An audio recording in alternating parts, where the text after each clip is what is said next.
मुल्क के दूसरे शहरों की तरह हारूनाबाद में भी फ़लस्तीनी अवाम से इजहार यकजहती के सिलसिले में शटर डाउन हड़ताल, तमाम कारोबारी मराकज़ बंद। मसलूम फ़लस्तीनी अवाम के हक़ में अंजुमन ताजरान तंजीमों की तरफ से रैली निकाली गई। रैली में शहरियों ने बड़ी तादाद में शिरकत की।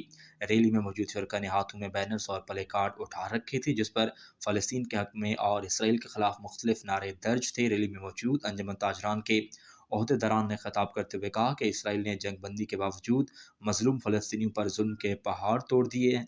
उम्मत मुस्लिमा को चाहिए कि फौरी तौर पर इसराइली मसनूआत का बायकॉट करे। 57 इस्लामी मालिक होने के बावजूद उनकी खामोशी जुल्म के मुतरादिफ है। इसराइल एक नाजायज़ रियासत है और हम अपने सिक्योरिटी इदारों से और हुकूमत वक्त को कहते हैं कि जिहाद का ऐलान करें। हम इंशाअल्लाह पूरी कौम आपके शाना बशाना खड़ी होगी। फ़लस्तीन में हमारी माओ बहनों की इज़्ज़तों को पामाल किया जा रहा है। मस्जिद अक्सा की तौहीन की जा रही है और इसराइल इस गैर कानूनी काम को बंद करे।